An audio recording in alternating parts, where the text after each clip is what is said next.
வணக்கம். மாநிலச் செய்திகள் வாசிப்பவர் ஜமீர் அக்தர்.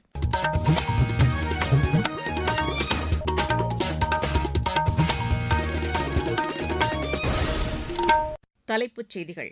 உலகளாவிய வளர்ச்சியை முன்னெடுத்துச் செல்வதில் இந்திய பொருளாதாரம் முக்கிய பங்கு வகிப்பதாக பிரதமர் திரு நரேந்திர மோடி தெரிவித்துள்ளார்.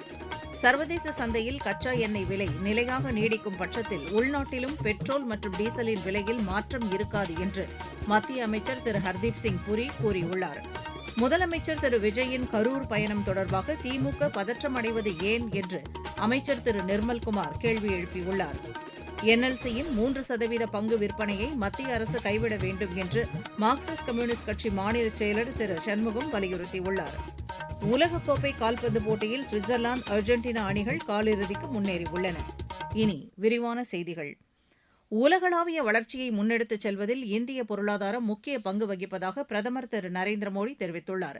இந்தோனேஷிய தலைநகர் ஜகர்த்தாவில் இந்திய வம்சாவளியினரிடையே உரையாற்றிய அவர், சீர்திருத்தம், செயல்பாடு மற்றும் மாற்றம் என்ற தாரக மந்திரத்தின் அடிப்படையில் தமது அரசு செயல்பட்டு வருவதாக கூறினார்.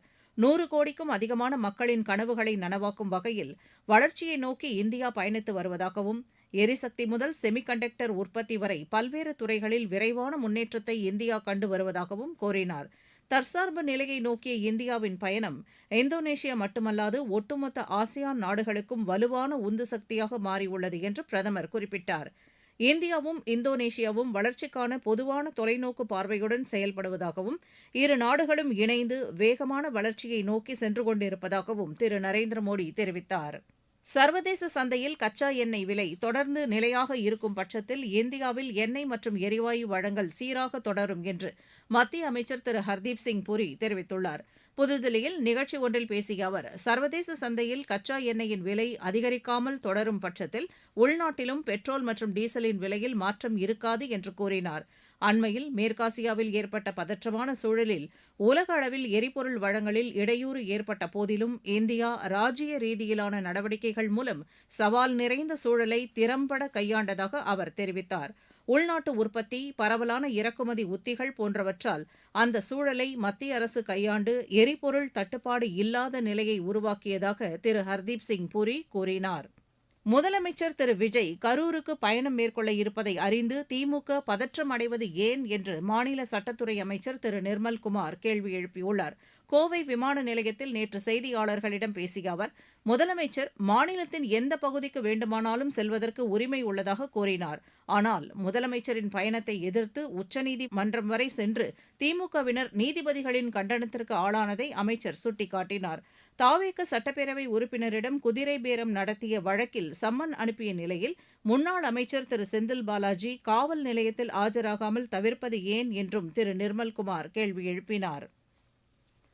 பொதுத்துறை நிறுவனமான என்எல்சியின் 3% பங்கு விற்பனையை மத்திய அரசு கைவிட வேண்டும் என்று மார்க்சிஸ்ட் கம்யூனிஸ்ட் கட்சியின் மாநில செயலாளர் திரு சண்முகம் கேட்டுக் கொண்டுள்ளார். கடலூர் மாவட்டம் நெய்வேலியில் இந்த கோரிக்கையை வலியுறுத்தி இந்திய கம்யூனிஸ்ட் கட்சியின் மாநில செயலாளர் திரு வீரபாண்டியன் உள்ளிட்ட கட்சியினருடன் நடைபெற்ற ஆர்ப்பாட்டத்திற்கு பின்னர் செய்தியாளர்களிடம் அவர் பேசினார். மத்திய அரசு என்எல்சி பங்கு விற்பனையை கைவிட்டால் அனைத்து கட்சியினரையும் ஒன்று திரட்டி மாநில அளவில் போராட்டம் நடத்தப்படும் என்று திரு சண்முகம் கூறினார். பள்ளி குழந்தைகளை ஏற்றிச் செல்லும் ஆட்டோக்கள் உள்ளிட்ட வாகனங்கள் அரசின் போக்குவரத்து விதிமுறைகளை பின்பற்றுவதை உறுதி செய்ய வேண்டும் என்று மாநில அமைச்சர் திரு விஜய் தமிழன் பார்த்திபன் வலியுறுத்தியுள்ளார். பள்ளிக் குழந்தைகளை ஏற்றிச் செல்லும் ஆட்டோக்கள் மீதான புகார் தொடர்பாக போக்குவரத்துத்துறை இயக்குநருடன் அவர் நேற்று ஆலோசனை நடத்தினார். அப்போது அனுமதிக்கப்பட்ட அளவை விட அதிக அளவில் பள்ளிக் குழந்தைகளை ஏற்றிச் செல்லக்கூடாது என்றும், அத்தகைய வாகனங்களின் உரிமையாளர்கள் மீது நடவடிக்கை எடுக்கப்படும் என்றும் எச்சரித்தார். முதலுதவி பெட்டி, அவசரகால காவல்துறை உதவி எண்கள் போன்றவை வாகனங்களில் தெளிவாக காட்சிப்படுத்தப்பட்டிருக்க வேண்டும் என்றும் திரு விஜய் தமிழன் பார்த்திபன் அதிகாரிகளுக்கு அறிவுறுத்தினார். நீங்கள் கேட்டுக்கொண்டிருப்பது மாநில செய்தி அறிக்கை. ஊரக வளர்ச்சிக்கான புதிய அத்தியாயம். வளர்ச்சியடைந்த இந்தியாவிற்கான ஊரக வேலைவாய்ப்பு உறுதி மற்றும் வாழ்வாதார சட்டம் செயல்பாட்டிற்கு வந்துள்ளது. இந்த சட்டம் வருடத்திற்கு 125 நாட்கள் வேலையை உறுதி செய்கிறது. இதில் வாரந்தோறும் ஊதியம் வழங்கப்படுவது கட்டாயமாக்கப்பட்டுள்ளது. நாள்தோறும் குறைந்தபட்சம் 300 ரூபாய் ஊதியத்தை இந்த சட்டம் உறுதி செய்கிறது. பணி முடிந்த 15 நாட்களுக்குள் ஊதியம் வழங்குவதை உறுதி செய்வதற்கான அம்சங்களும் இதில் இடம்பெற்றுள்ளன. ஊதியம் காலதாமதமாக வழங்கப்பட்டால் அதற்கான இழப்பீட்டுத் தொகைக்கும் இதில் வகை செய்யப்பட்டுள்ளது. வளர்ச்சியடைந்த இந்தியாவிற்கான பயணத்தில் மோடி அரசு தொடரும் சீர்திருத்த நடவடிக்கைகள். தமிழகத்தில் பருவமழை தொடங்க இருப்பதையொட்டி திறந்தவெளி நேரடி நெல் கொள்முதல் மையங்கள் மற்றும் சேமிப்பு கிடங்குகளில் மழைநீர் பாதிப்பு ஏற்படாத வகையில் முன்னெச்சரிக்கை நடவடிக்கைகளை எடுக்க வேண்டும் என்று அதிகாரிகளை அமைச்சர் திரு வெங்கட்ரமணன் கேட்டுக் கொண்டுள்ளார். தமிழ்நாடு நுகர்பொருள் வாணிபக் கழக மண்டல மேலாளர்கள் மற்றும் தரக்கட்டுப்பாட்டு அலுவலர்களுடன் நெல் கொள்முதல், அரவை மற்றும் பல்வேறு செயல்பாடுகள் குறித்து அமைச்சர் ஆலோசனை நடத்தினார். இந்த கூட்டத்தில் தரமான உணவு தானியங்களை கொள்முதல் செய்வதுடன் பொதுமக்களுக்கு உயர்தரத்திலான தானியங்களை வழங்க வேண்டும் என்று அவர் கேட்டுக் கொண்டார்.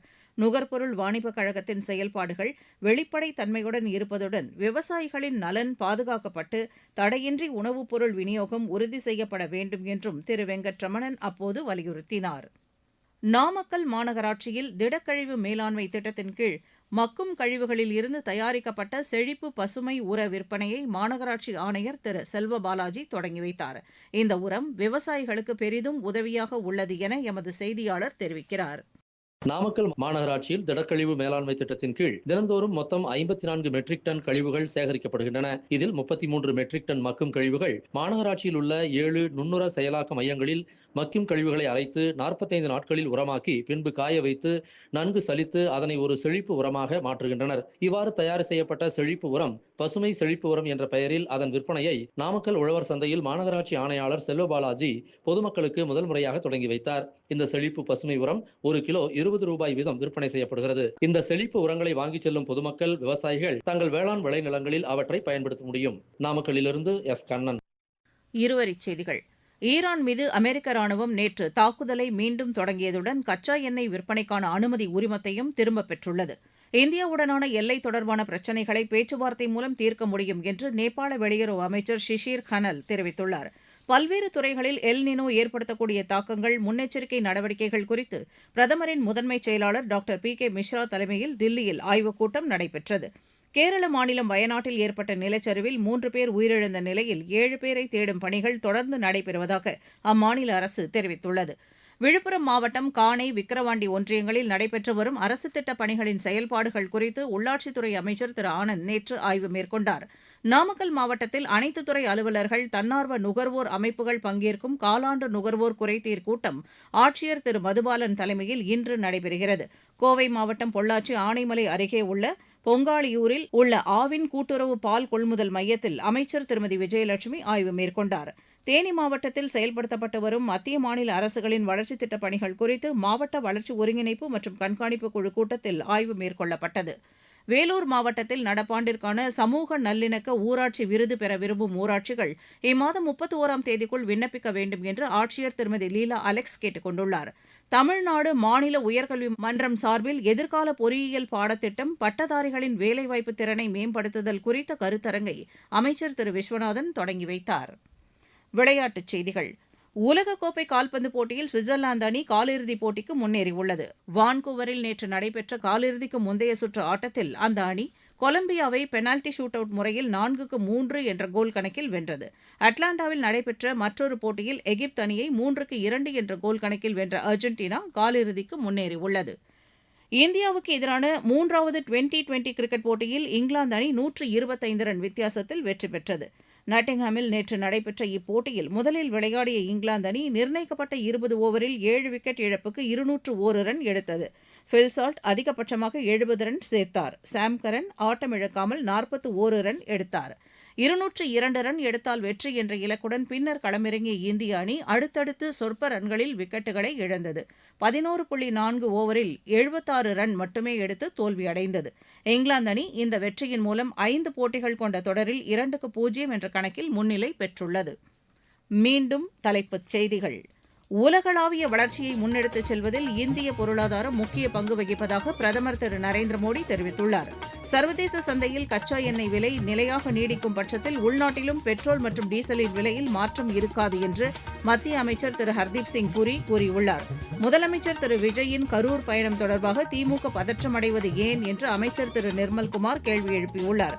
என்எல்சியின் 3% பங்கு விற்பனையை மத்திய அரசு கைவிட வேண்டும் என்று மார்க்சிஸ்ட் கம்யூனிஸ்ட் கட்சி மாநில செயலாளர் திரு சண்முகம் வலியுறுத்தியுள்ளார். உலகக்கோப்பை கால்பந்து போட்டியில் சுவிட்சர்லாந்து, அர்ஜென்டினா அணிகள் காலிறுதிக்கு முன்னேறியுள்ளன. செய்தி அறிக்கை நிறைவு பெற்றது.